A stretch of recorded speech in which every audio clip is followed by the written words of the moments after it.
Bismillahirrahmanirrahim. Assalamu alaikum dear students. I hope you are fine. Today we are going to study chapter 4 introduction of programming. यानी इस chapter में हम programming के बारे में देखेंगे कि प्रोग्रामिंग कैसे की जाती है। जी, पेज नंबर 38 से स्टार्ट हो रहा है। पेज नंबर 38 हमारा फर्स्ट जो टॉपिक है, फर्स्ट पॉइंट जो है वो है प्रोग्राम। प्रोग्राम क्या होता है? प्रोग्राम जो होता है वो सॉफ्टवेयर को ही कहते हैं। यानी कंप्यूटर के अंदर डिफरेंट सॉफ्टवेयर जो यूज़ होते हैं उन्हीं सॉफ्टवेयर्स को ही प्रोग्राम कहा जाता है। कोई भी प्रोग्राम जो होता है वो सेट ऑफ इंस्ट्रक्शन यानी हदायत का मजमूआ होता है जो कंप्यूटर हार्डवेयर को गाइड करता है कि उसने कैसे काम करना है।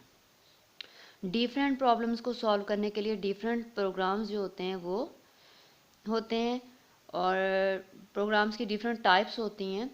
कोई भी काम करने के लिए कंप्यूटर के अंदर किसी ख़ास सॉफ्टवेयर की या ख़ास प्रोग्राम की जो ज़रूरत होती है। किसी भी सॉफ्टवेयर के बगैर जो होता है कंप्यूटर जो होता है वो यूज़लेस होता है, यानी वो काम का नहीं होता। उसके बाद नेक्स्ट हमारा जो टॉपिक है वो है प्रोग्रामिंग। प्रोग्रामिंग क्या होती है? Programming mean the process of creating a programme.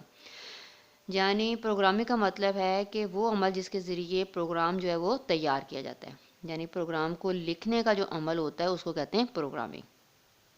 जो सिंपल प्रोग्राम होते हैं, सिंपल कंप्यूटर प्रोग्राम, उनको तो इजीली जो है वो राइट किया जाता है और वो थोड़े ही वक्त में तैयार होते हैं। लेकिन जो एप्लीकेशन प्रोग्राम होते हैं यानी किसी ख़ास प्रॉब्लम को, किसी स्पेसिफिक प्रॉब्लम को सॉल्व करने के लिए कोई स्पेसिफिक जो है वो प्रोग्राम जो है वो राइट किया जाता है। तो उसके लिए जो होते हैं वो हंड्रेड्स डजन और हंड्रेड्स पीपल की जो है वो ज़रूरत होती है। यानी उसके लिए काफ़ी ट्रेंड पीपल जो होते हैं वो मिलकर काम करते हैं। वो कई दिनों में काफ़ी मतलब महीनों के अंदर ही वो उस एप्लीकेशन सॉफ्टवेयर को या एप्लीकेशन प्रोग्राम को जो है वो तैयार कर पाते हैं। यानी एप्लीकेशन प्रोग्राम को जो तैयार करना है वो बहुत एफर्टेबल काम होता है और इसको टाइम भी जो है वो काफ़ी ज़्यादा इस पे कंज्यूम होता है। उसके बाद है प्रोग्रामर। प्रोग्रामर कौन होता है? प्रोग्रामर उस शख्स को कहते हैं जो प्रोग्राम को राइट करता है और फिर वो टेस्ट करता है कि जिस प्रॉब्लम को सॉल्व करने के लिए प्रोग्राम जो है वो बनाया गया था क्या उस प्रॉब्लम को सॉल्व कर रहा है। और फिर उस प्रोग्राम को इम्प्लीमेंटेशन का जो काम होता है वो भी प्रोग्रामर ही करता है। मेंटेन करना और प्रोग्राम को अपडेट करना ये सारी उसी की रिस्पॉन्सिबिलिटी होती है। उसके बाद है when do we need to develop a programme.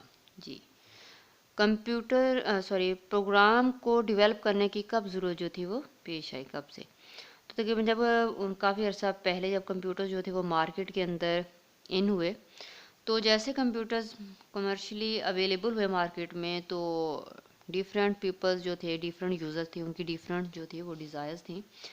अब तमाम लोगों की जो डिफरेंट डिज़ायर्स थी उनको पूरा करने के लिए डिफरेंट जो सॉफ्टवेयर्स थे उनकी ज़रूरत थी, डिफरेंट डिफरेंट प्रोग्राम्स की जो ज़रूरत थी।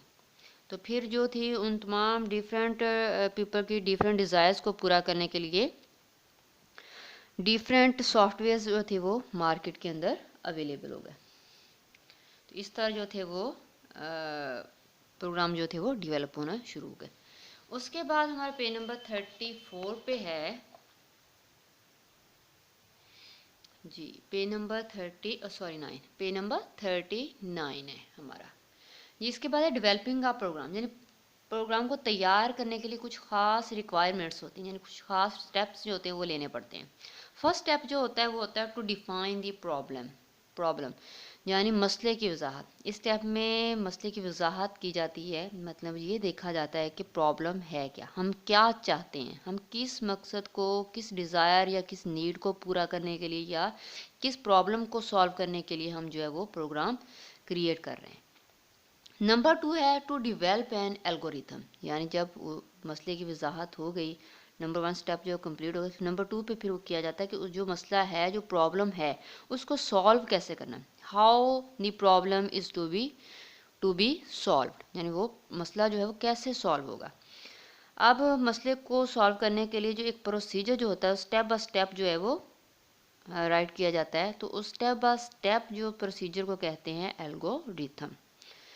ज़ाहिर सी बात है, जब प्रोग्रामर ने जब प्रोग्राम राइट करना तो उसके लिए ये मुश्किल होता है कि वो सारा जो है वो माइंड में रख सके कि उसने क्या करना और किस किस बात को कैसे। तो फिर वो क्या करता है, स्टेप बाय स्टेप जो है वो राइट कर लेता है प्रोसीजर कि उसने प्रोग्राम को कैसे तैयार करना है, उसकी क्या रिक्वायरमेंट्स होगी, उसकी इनपुट क्या होगी, उसकी आउटपुट कैसी होगी, कौन सी लैंग्वेज यूज़ होगी, ये सारा कुछ वो राइट कर लेता है इंग्लिश स्टेटमेंट, इंग्लिश के अंदर ही।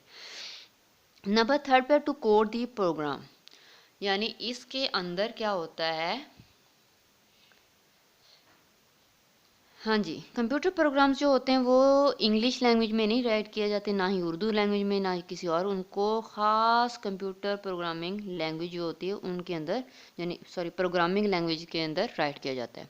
यानी प्रोग्राम्स को राइट करने के लिए कुछ स्पेशल लैंग्वेजेस हैं जिनको प्रोग्रामिंग लैंग्वेजेस कहा जाता है, उनके अंदर जो है वो प्रोग्राम राइट किए जाते हैं। तो फिर क्या होता है, जो प्रोग्रामर होता है फिर वो उसने जो एल्गोरिथम तैयार किया था, स्टेप बाय स्टेप प्रोसीजर उसने राइट किया था कि कैसे उसने जो है वो उसको जब वो प्रोग्राम लिखेगा तो उसको क्या इनपुट चाहिए होगी, इनपुट जो होगी वर्ड्स में होगी या फिगर्स में होगी, यानी जो भी उसने प्रोसीजर तैयार किया था उसको फिर वो क्या करता है, उस एल्गोरिथम को वो करता है कन्वर्ट, यानी ट्रांसलेट करना शुरू करता है प्रोग्रामिंग लैंग्वेज के अंदर। बिल्कुल इसी तरह अगर सपोज़ आपने क्या करना है कि इंग्लिश टू उर्दू जो ट्रांसलेशन है जैसे करते हैं, पहले इंग्लिश जो होगा वो पैरा होगा, फिर आप उसको क्या करेंगे, उसको देखेंगे, फिर आप उर्दू में, या फिर आपने कोई आपको सेंटेंस कहा गया उर्दू से इंग्लिश में ट्रांसलेट, पहले आप उर्दू राइट करेंगे उसकी, उस फिक्रे को उर्दू में राइट करेंगे, फिर आप उसको क्या करेंगे इंग्लिश में ट्रांसलेट करेंगे, इंग्लिश में कन्वर्ट करेंगे। फिर कोई इसी तरह पहले वो इंग्लिश में स्टेटमेंट राइट करेगा, उसका प्रोसीजर तैयार कर लेगा, फिर उसको भी प्रोग्रामिंग लैंग्वेज में कन्वर्ट यानी ट्रांसलेट करना शुरू करेगा।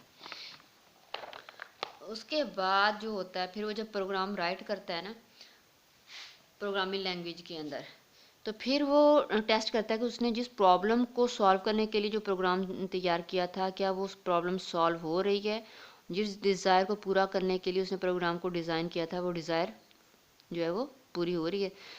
लेकिन वो जब टेस्ट करता है उसके अंदर कुछ जो मिस्टेक्स होते हैं, कुछ एरर्स, कुछ बग्स जो होते हैं उसके सामने आते हैं। वो दो तरह के हो सकते हैं एरर्स, सिंटैक्स एरर्स और लॉजिकल एरर्स। सिंटैक्स एरर कौन से होते हैं, सपोज़ वो प्रोग्राम जब राइट कर रहा था तो उसने राइट करना था C equal to start parenthesis start parenthesis A plus B और क्लोजिंग पैरेंथेसिस, यानी स्टार्टिंग पैरेंथेसिस उसने डाल दी, लेकिन जो क्लोजिंग पैरेंथेसिस डालनी थी तो उसने गलती से जो था बाय मिस्टेक जो है उसे डिवाइड बाय डल गया, ये यानी ये वाला साइन जो था वो डल गया, तो इसको बोलेंगे सिंटैक्स एरर, इस तरह का जो एरर होगा। फिर दूसरा जो होता है लॉजिकल एरर्स, सपोज उसने क्या करना था प्रोग्राम को राइट करते हुए बी को सब्ट्रैक्ट, ये देखें यहाँ पे जैसे बी को सब्ट्रैक्ट करना था ए से, लेकिन उसने बाय मिस्टेक क्या किया, ए बी को जो था वो ऐड कर दिया ए के अंदर, तो ये मिस्टेक क्या होगी, ये लॉजिकल मिस्टेक होगी। और जब वो टेस्ट कर रहा होगा प्रोग्राम को तो वो इस तरह के जो एरर्स होंगे उनको क्या कर देगा, साथ ही ख़त्म कर देगा।